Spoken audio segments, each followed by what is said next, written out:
লবণ যদি নষ্ট হয়ে যায়, কে করবে তার পরিশোধন? একজন তরুণ গ্রামের যুবক তার সম্প্রদায়ের একজন শালীন, ধার্মিক ও সজ্জন মেয়েকে বিয়ে করেছিলেন। বিয়ের মাত্র 1 বছর পার হয়েছে, হঠাৎ একদিন এক ঘনিষ্ঠ আত্মীয়ের সাথে তীব্র ঝগড়ায় জড়িয়ে পড়েন তিনি। রাগের বশে ওই আত্মীয়কে মাতারা চিহ্ন রোধর করে ফেলেন। গ্রামের রীতিনীতি অনুযায়ী এরপর তাকে গ্রাম ছেড়ে চলে যেতে হয়। স্ত্রীকে সাথে নিয়ে তিনি দূরবর্তী এক অজানা অঞ্চলের গ্রামে গিয়ে বসবাস শুরু করেন।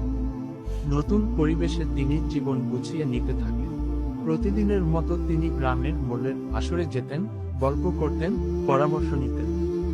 একদিন হঠাৎ মোল্ল তার বাড়ির পাশ দিয়ে যাওয়ার সময় প্রথমবারের মতো তার স্ত্রীকে দেখতে পান, একজন শালীন, রূপবতী ও গম্ভীর নারীর সম্মোহনী দৃশ্য। ওই মুহূর্তেই মোল্লের অন্তরে কামনা জেগে ওঠে।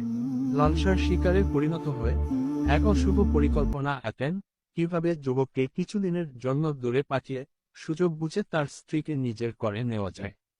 কয়েকদিন পর আসরে মোল্ল এক আলোচনা তুললেন, শুনেছি এক জায়গায় দারুণ চারণভূমি আছে, কিছু লোক পাঠিয়ে যাচাই করতে চাই। তিনি 4জন লোক বাছাই করলেন, যার মধ্যে যুবকও ছিল। কয়েকদিনের যাত্রা নির্ধারিত হলো, আর তারা রওনা দিল। রাতে মোল্ল চুপি চুপি যুবকের বাড়ির দিকে এগোলেন। অন্ধকারে দেয়ালে ধাক্কা খেয়ে শব্দ করে ফেলেন। স্ত্রীর ঘুম ভেঙে যায়। ভয় পেয়ে তিনি জিজ্ঞেস করলেন, কে ওখানে? মোল্ল নিজের পরিচয় দিলেন।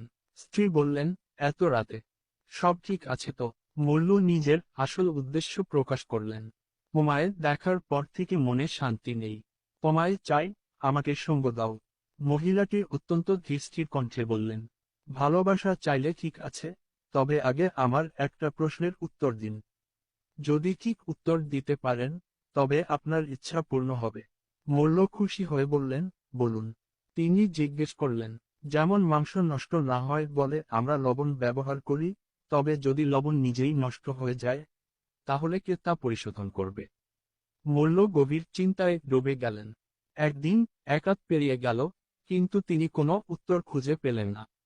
পরদিন আসরে তিনি সকলকে প্রশ্নটির করলেন, কিন্তু কারো কাছ থেকে সন্তোষজনক উত্তর এল না। এক কোণে বসে থাকা এক বৃদ্ধ নীরবে তাকিয়েছিলেন। মোল্ল তাকে জিজ্ঞেস করলেন, আপনি কিছু বলছেন না কেন?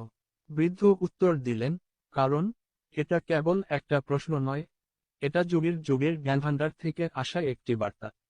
তিনি আপনাকে অপমান করতে পারতেন, কিন্তু অপমানের বদলে আপনার বিবেক জাগিয়ে দিলেন। তারপর তিনি ব্যাখ্যা করলেন, মাংস নষ্ট হলে লবণ তা রক্ষা করে, কিন্তু যদি লবণ নিজেই পচে যায়, তবে তাকে কে রক্ষা করবে?